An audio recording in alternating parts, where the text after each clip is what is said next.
శుక్లాంబరధరం విష్ణుం శశివర్ణం చతుర్భుజం ప్రసన్నవదనం ధ్యాయేత్ సర్వవిఘ్నోపశాంతయే అగజానన పద్మార్కం గజానన మహార్నిశం అనేకదంతం భక్తానాం ఏకదంతముపాస్మహే. ఓం గం గణపతయే నమః. ఓం శ్రీమాత్రే నమః. ఓం శ్రీ గురుభ్యో నమః. మా ఆది అష్టాలను చూస్తున్నటువంటి మీ అందరికీ, అలాగే విదేశాల్లో కూడా నివసిస్తూ నా వీడియోస్ చూస్తూ నాకు ఫోన్లు చేస్తూ నన్ను ఎంతగానో ప్రోత్సహిస్తున్నటువంటి మీ అందరికీ కూడా నా హృదయపూర్వక నమస్కారములు. ఇప్పుడు మనం జనరల్గా ఆగస్టు 10వ తారీఖు నుంచి 16వ తారీఖు వరకు కూడా ఈ వారం రోజులు ఎలా ఉందో తెలుసుకోబోతున్నామండి. దానికంటే ముందర ఏంటంటే, మీకు జాతకాలు తెలుసుకోవాలనుకుంటే మీ date of birth, time of birth, place of birth ఉండాలండి. అంతేకాకుండా మీకు ముహూర్తాలకు కానీ, లేకపోతే పెళ్లి ముహూర్తాలు కానీ, గృహప్రవేశ ముహూర్తాలు ఇవన్నీ ఉంటాయి కదండి, మనకి సంవత్సరం ఉన్నాయి. సో వాటన్నిటి కూడా పెట్టడానికి కూడా మా ఆది ఆస్ట్రాలజీ తరపున నేనే చేస్తాను. ఇంకెవ్వరు కూడా చేయరండి. మీరు ఏంటంటే, నేను చాలా చోట్ల చూశాను, ఆది ఆస్ట్రాలజీ ఇంకోటి ఉంది, ఎవరో పెట్టారు. అది మీ నమ్మకండి. దాన్ని ఏ అని ఉంటేనే నేను మీకు కనిపిస్తూ ఉంటాను, ఆది ఆస్ట్రాలజీ అని. సో కొంతమంది ఏమో నా పేరు తీసేసి, కొంతమంది అని చెప్తున్నారు, నా పేరు ఉంచి నా ఫోన్ నెంబర్లు తీసేసి వాళ్ళు ఫోన్ నెంబర్లు పెట్టుకుని ఏదో చేస్తారని విన్నా నేను. సో దయచేసి ఏ అని ఉంటుందండి, ఆది ఆస్ట్రాలజీ అని ఉంటుంది. దాన్ని మాత్రమే మీరు చూడండి. మీకు నా వీడియోస్ నచ్చాయని అనుకుంటున్నాను, నచ్చుతున్నాయని అనుకుంటున్నాను. ఎందుకంటే డీటెయిల్డ్గా చెప్పడం వల్ల, డీటెయిల్డ్గా అంటే ఏ గ్రహం ఏ ఫలితాలు ఇస్తుందో అని చెప్పి ఆల్మోస్ట్ ఎక్కువగా నేను చెప్పడం వల్ల నా వీడియోస్ మీకు నచ్చాయని అనుకుంటున్నాను. అంతేకాకుండా మీకు నచ్చితే, నా వీడియోస్ నచ్చితే మీరు కామెంట్ చేయండి, లైక్ చేయండి, షేర్ చేయండి, సబ్స్క్రైబ్ చేయండి. వృషభ రాశి వారికి ఈ వారం మొత్తం కూడా చిన్న చిన్న చికాకులు, కోపాలు, మనస్పర్ధలు, ప్రతి పనిలోనూ అవ్వకపోవడం వల్ల కొద్దిగా డిస్సాటిస్ఫాక్షన్ ఉంటుంది. ఏదేమైనా సంగీత రంగంలో ఉన్నవారికి, నాట్య రంగంలో ఉన్నవారికి, మ్యూజిక్స్ అంటే సరే మ్యూజిక్ నేర్చుకుని ఉంటారు, వాళ్ళకి చాలా బాగుంటుందండి. ముఖ్యంగా గాయకులకి విదేశాల్లో ప్రోగ్రామ్స్ ఇవ్వడమో, అయితే మిమ్మల్ని వెతుక్కుంటూ అవకాశాలు రావడమో జరిగి తీరుతుందండి. అంతేకాకుండా వృషభ రాశి వారికి ఎక్కడున్నా సరే చక్కని భోజన వసతులు ఉండి తీరుతాయి. అంటే సమయానికి భోజనం మీకు దక్కుతుంది. ఎక్కడైనా ఉండండి, పిలిచి మిమ్మల్ని భోజనం పెడతారు. అది గొప్ప అదృష్టం. అంతేకాకుండా బంగారు ఆభరణాలు, చదువు రావడము, అంతేకాకుండా ముఖవర్చస్సు బాగా పెరగడము, మంచి మంచి బట్టలు కొనుక్కోవడం ఉంటుందండి. ఏదైనా ధైర్యం ఎక్కువ ఉంటుంది. రవిబుధుడు కూడా, బుధుడు వక్రగతిలోంచి రుజు మార్గంలోకి వచ్చాడు, అంటే మామూలుగా ఉన్నాడు రవిబుధుడు. అని 3వ భావన ఉండడం వల్ల మీ తోబుట్టు వల్ల అంటే మీకు బాగా ప్రేమ అండి. వాళ్ళకి ఫైనాన్షియల్గా సహాయ సహకారాలు చేస్తారు. ధైర్యం ఎక్కువ, వాళ్ళకి ధైర్యాన్ని ఊరిపోస్తూ ఉంటారు. బహుశా 11, 12 తారీఖులో మీరు శుభవార్తలు వినడానికి మీ జాతకాలు ఇచ్చే అవకాశాలు ఎక్కువ ఉన్నాయి. కష్టపడతారు, కష్టే ఫలితంగా నమ్ముకున్న కష్టపడ్డం వల్ల ఆ ఫలితం మీకు మంచి బాగా ఉండడానికి అవకాశం ఉంది. ఏదైనా కేతు ప్రభావం వల్ల చదువులో ఆటంకాలు, అలాగే మీ రైతులకు కూడా చిన్న చిన్న ప్రాబ్లమ్స్ రావడము అలా జరుగుతుందండి. ఏదేమైనా కుజ ప్రభావం వల్ల సంతాన యోగ్యత ఉంటుంది, కానీ మీకు ఆపరేషన్స్ చేసి డెలివరీ చేస్తారు. అంటే నార్మల్ డెలివరీ తక్కువ. అంటే నేను చెప్పేది ఏంటంటే, ప్రెగ్నెన్సీ ఉండి జస్ట్ డెలివరీ కోసం రెడీగా ఉంటారు సరే చాలామంది. వాళ్ళకి చెప్పే సూచన ఏంటంటే, ఖచ్చితంగా మీ జాతకాలు చూసుకోండి. గోచార ప్రకారం అయితే మీకు నార్మల్ డెలివరీ అయితే ఉండదు. మీ ఒంటి మీద బ్లడ్ కనపడాలి, కత్తి పడాలి, అదే మీకు సంబంధించినటువంటి డెలివరీ అంటే ఆపరేషన్స్ చేసి డెలివరీ తీస్తారు. ఖచ్చితంగా చూసుకోండి, చెప్పే అబద్ధం కాదు. అది శాస్త్రం ప్రకారం చెప్తాను అంతే. సరే అది పక్క పెడదామంటే, చిన్న చిన్న యాక్సిడెంట్స్ జరగడానికి, నడుస్తూ పడిపోవడానికి, లేకపోతే దెబ్బలు తగలడానికి చిన్న చిన్న అవకాశాలు మీకు, మీ పిల్లలు కూడా ఉన్నాయి. కొంచెం జాగ్రత్తగా చూసుకోండి. ఏదేమైనా మీ ఇంట్లో శుభకార్యాలు జరగడానికి ఎక్కువ అవకాశాలు ఉన్నాయండి. అందులో భయపడే అవసరం లేదు, చక్కగా బాగుంటుంది. భార్యాభర్తలకు అనురాగం ఇంకా బాగుంటుంది.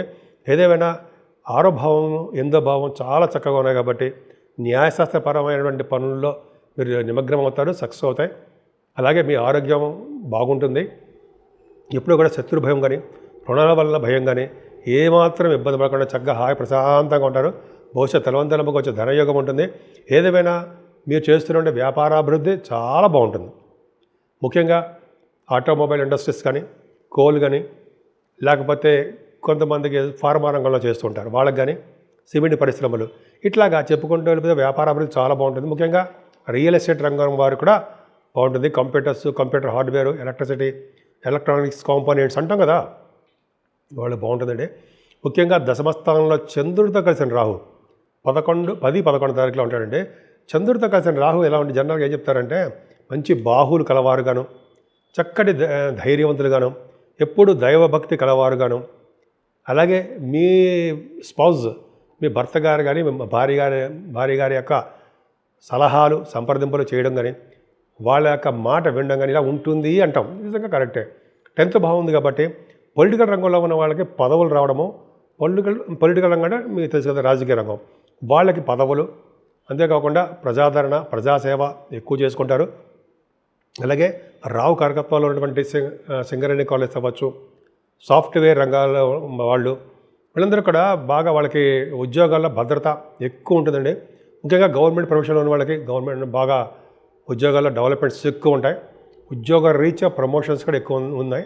ఏదైనా లాభస్థానంలో శనీశ్వరుడు వక్రగతిలో ఉండడం మీకు ఒక్కడిగా మంచి శుభాలు ఇస్తున్నాడు అండి.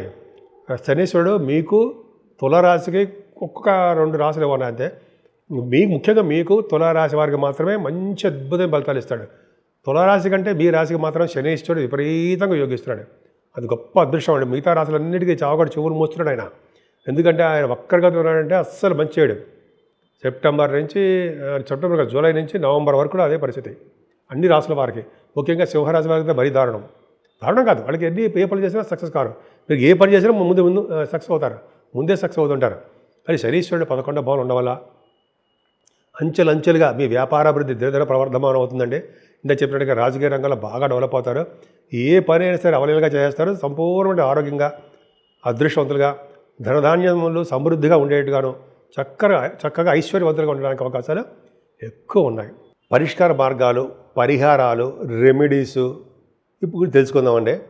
ముఖ్యంగా మేషరాశి నుంచి మీనరాశి వారి వరకు కూడా శని కుజుల వల్ల దోషాలు బాగా ఉంటున్నాయండి. సో శని కుజులు దోషాలు బాగా విపరీతంగా ఇస్తున్నారు. అంటే శని కుజుల వల్ల యాక్సిడెంట్స్ అవ్వడము, నీటి వల్ల ప్రమాదాలు జరగడము, ఇవన్నీ జరగడానికి అవకాశం ఉంది. ముఖ్యంగా నీటి వలన, అగ్ని వలన ప్రమాదాలు జరగడానికి అవకాశం ఉంది. యాక్సిడెంట్స్ కూడా అవుతుంటాయి చాలామందికి.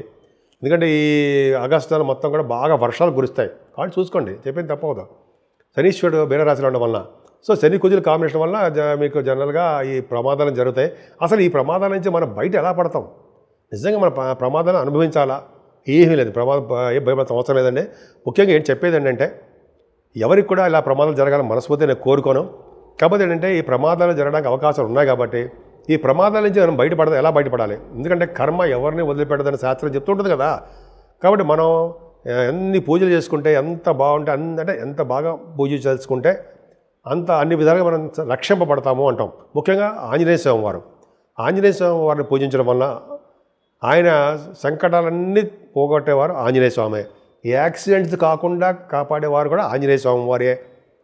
ఆంజనేయ స్వామి వారికి సింధూరు రాయించడం వల్ల, గారెల దండలు సమర్పించడం వల్ల, స్వామివారికి అప్పాలు నైవేద్యం పెట్టడం వల్ల, తమలపాకులతో పూజ చేయడం వల్ల, వస్త్రాలు సమర్పించడం వల్ల, ఆయన దగ్గర దీపం పెట్టడం వల్ల, వీలుంటే 11 ప్రదక్షిణాలు, ఇంకా వీలుంటే 40 ప్రదక్షిణాలు చేయడం వలన ఖచ్చితంగా ఈ కుజుడి నుంచి శనీశ్వరుడు వచ్చే యాక్సిడెంట్స్ తప్పించుకోవచ్చు. నీటి వల్ల కానీ, వాయువు వల్ల కానీ, అగ్ని వల్ల కానీ ప్రమాదాలు జరగడానికి అవకాశాలు తక్కువ. ఇది కరెక్ట్. అంతేకాకుండా శనీశ్వరుడు ఎక్కడికక్కడ మనం పూజ తైలాభిషేకాలు చేయించుకుంటూ ఉండాల్సిందేనండి. మందపల్లిలో చేయించుకుంటే మరింత మంచిది, మన దగ్గర దేవాలయాలు చేయించుకుంటే అంతగానో మంచిది, బ్రహ్మాండం. కుజుడు కూడా మీకు ఉన్నాడు కాబట్టి యాక్సిడెంట్ సంబంధించిన కారకుడు ఆయన కూడా అవుతాడు కాబట్టి శని కుజులు ఆపరేషన్ చేయడము, యాక్సిడెంట్స్ అవ్వడము, ఒంటి మీద సిజర్ కత్తులు పెట్టడము డాక్టర్స్ కన్నా సరిపోతుంది. అది చాలా చేయడం వల్ల చాలా ప్రమాదకరంగా ఉంది. కాబట్టి సుబ్రహ్మణ్యేశ్వర స్వామి వారిని అస్సలు వదలకూడదు ఉండాయి. ఆయన సుబ్రహ్మణ్య స్వామి వారిని పూజించడం వల్ల ఆయన తైలాభిషేకాలు పూజ చేసుకోవడము, ఆయన ఎందుకంటే రక్తం కనిపిస్తుండే ఆయన వల్ల. సో కాబట్టి ఆయన ఫైర్ సంబంధించిన వాడు ఆయన. సో కాబట్టి జాగ్రత్తగా సుబ్రహ్మణ్య స్వామి వారిని ఎట్టి పరిస్థితుల్లో వదలకూడదు మనం ఆయన్ని. మల్లెపూలతో కానీ, రకరకాల మంచి పుష్పాలు, ఏ పుష్పాలు దొరికితే ఆ పుష్పాలతో కానీ, ఎర్రని పువ్వులతో కానీ సుబ్రహ్మణ్య స్వామి వారిని పూజించడం వల్ల, అయితే మోపిదేవిలో సుబ్రహ్మణ్య స్వామి దర్శనం చేసుకోవడం వల్ల, లేదా నాగప్రతిష్ఠ చేసుకోవడం వల్ల కుజుడు వలన వచ్చే దోషాలు పరిహారం అయి తీరతాయి. అంతేకాకుండా సుబ్రహ్మణ్య స్వామి వారిది, తర్వాత వల్లి దేవసేన సుబ్రహ్మణ్య స్వామి అంటాం కదండి, వాళ్ళు పూజించడం వల్ల, ముఖ్యంగా అమ్మవారిని ఎవరైతే నిత్య సంతోషి అమ్మవారిని పూజిస్తారో ఎటువంటి సంకటాలు కానీ, ఎటువంటి దోషాలు కానీ, ఎటువంటి యాక్సిడెంట్స్ ఉన్నా సరే వాళ్ళు బయటపడి తీరుతారు. అంతేకాకుండా అమ్మవారి కనకదుర్గ అమ్మవారి పూజ చేసుకోవడం వల్ల ఆవిడకి చండీ హోమాలు, లేకపోతే అమావాస్య పూట, పౌర్ణమి పూట చండీ హోమాలు చేయించుకోవడం, కుంకుమ పూజ, అభిషేకాలు ఇలా చేయించుకోవడం వల్ల కూడా శని కుజుల వల్ల వచ్చే దోషాలు చాలా మంది పరిహారం అయిపోయి మనల్ని రక్షగా కాపాడుతూ ఉంటారు వాళ్ళు.